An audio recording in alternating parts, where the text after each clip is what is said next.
Another victory for President Recep Tayyip Erdogan and his supporters. As the ballots were being counted, thousands of the ruling Justice and Development Party's faithful descended onto its headquarters in Ankara, confident that their leaders' push to reform the country's constitution would be successful. And whilst the result wasn't as convincing as they would have hoped for, the message from the Prime Minister was clear. The people have spoken, and it's a presidential system that they want. As of now, a new page has been opened. I want everyone to be certain that the result of this referendum will be used to the benefit of everyone. Then it was turn for the man of the hour, Erdogan, who had this message to his nation. Turkey has reached an historic decision on a topic of governance that's been debated for 200 years. It's not an ordinary decision. Today is the day when the decision to transform the ruling system, has been decided upon. As always, it's difficult to promote change, which was the case in this referendum. Thanks to our nation, we're making the most significant change of government in our history. But as is the nature with many referendums, Sunday's vote was extremely contentious. Whilst almost 90% of Turks cast their ballots, the opposition People's Republican Party, or CHP, cried foul soon after the results were declared. It says it will contest the outcome. We have had a referendum under unequal conditions. Everyone knows this. In order to support our democracy, we did everything we could in these unfair conditions. When I say we did everything we could, I mean within the law. Those who campaigned for a yes vote breached the law. This was the 7th time Turks took to the ballots in 10 years. And while the AKP has won all of those contests, this time round it's had to rely on support from the nationalist MHP. Correspondents stationed all across the country. We have Adis Tianshin in Istanbul, Andrew Hopkins, who is standing by in the city of Izmir, and Ali Mustafa in the southeastern city of Diyarbakir. Let's first go to Adis Tianshin, who is in Istanbul for us. Adis, good to see you. Of course, Istanbul, perhaps a surprise result for many, voted no, coming in ahead of that yes vote. What is the reaction from people in Istanbul this morning?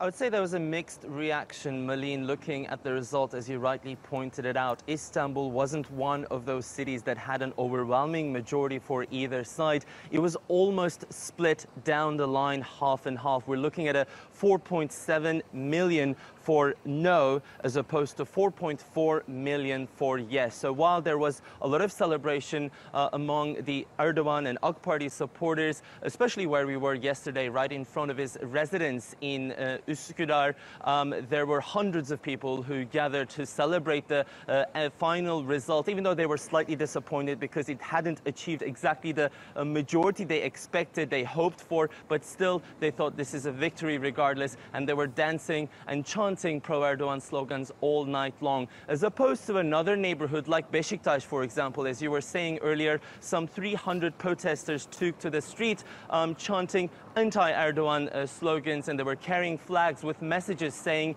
"Don't bow."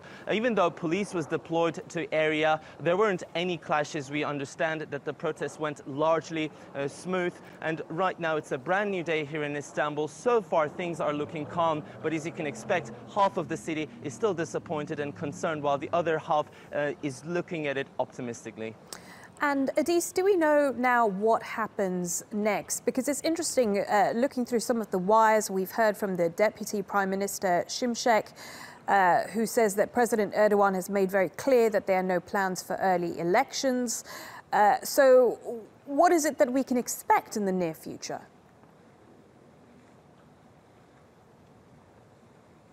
Well, we don't expect any drastic changes. So it's business as usual today on a new Monday morning. And in fact, even for the results themselves to be finalized, to be officially finalized. We're still going to wait for a couple of weeks for them to arrive from the higher electoral committee. Obviously, there's been some concerns by the main opposition. There could be potentially a recount of the votes. It's a right that the main opposition has, that they can ask this committee to do so. But once we have the official results, I think even then it's going to take years until this new system is fully enacted. And the president himself announced yesterday that it will only take place after the next general elections, the date for which he announced as 1st of November 2019. So we're looking at anywhere around 2.5 years until this new system takes full effect. Okay, Adis, good to speak to you. Let's go to our correspondent Andrew Hopkins, who is live in the city of Izmir. And Izmir, of course, the city where the CHP, the opposition party, actually announced that they were going to contest the result. Overwhelmingly, the city voted no. What has the reaction been there this morning? Well, Marlene, it's been fairly muted, as you might expect, for a city where 68% of the voters voted in favour of a no result in this particular referendum. As you mentioned there, it's the main city for the largest opposition party in the Turkish parliament, the CHP, the Republican People's Party. There were a few small isolated protests last night, but there were also one or two small celebrations as well, because the ruling party, the AKP, does have some small pockets of support down here as well. Now, I just want to show you a few of the front pages of the daily papers down here in Izmir, just to give you a taste of how the result of this referendum is being greeted. Now, the first paper I'm going to show you is a paper called Yeni Gün, which means in Turkish, new day. What they've done is they've got a fairly neutral approach here. They've got printed the actual result of the referendum, then underneath it says Türkiye'de yeni dönem, which means in Turkey there's a new era, a new period. Now, the next paper I'm going to show you is called 9 Eylül. That means 9th of September. And what they say on their headline is Muhur Tartışması, which means the stamp controversy. This is referring to the CHP's protest, which they say there are at least 1.5 million ballots in this process which were not validated properly. And the last paper that I'm going to show you is one called Haber Express, which is called News Express. They show a map of how people have voted across Turkey. The blue areas here on the west coast and the southwest coast here, that's where I am. This is where all the no votes were in a majority, and their headline says Başkan haritaya dikkatli oku, which means President, look at the map carefully. So it seems that 2 out of the 3 main newspapers down here in Izmir are seriously questioning what happened yesterday. Okay, many thanks for that. Andrew Hopkins there in a rather windy-looking Izmir. Let's cross to our correspondent Ali Mustafa, who is in the city of Diyarbakir.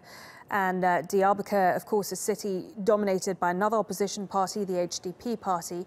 So, Ali, Diyarbakir voted against changing the constitution. But interestingly, the yes vote did do surprisingly well in some pockets. Can you explain to us what happened?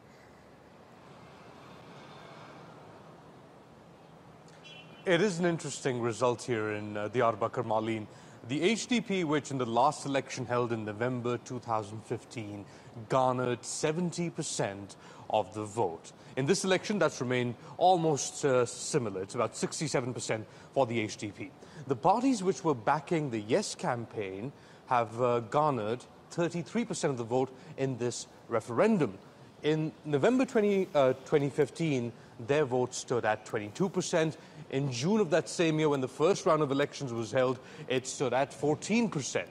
Why is this? Well, the HDP says it's not a level playing field. For the past year or so, the HDP says it has been suppressed. The campaigning for the referendum was muted on its part as well. Not many people out. And one reason for this is because a lot of HDP leaders are in prison. And they are in prison on suspicion and accusations of being connected to the outlawed PKK, including Selahattin Demirtas, the co-chair of the HDP. So they have their reasons. On the other hand, The Yes campaign led by, let's say, the AK Party and parties like Hudapar, Kurdish parties aligned with the AK Party movement, say that they have re-engaged voters in places like Diyarbakir in the southeast. They are trying their level best to now invest funds, pay attention to development, to the needs of the people in cities like Diyarbakir across the southeast. OK, Ali Mustafa, many thanks for that. Ali Mustafa there in Diyarbakir.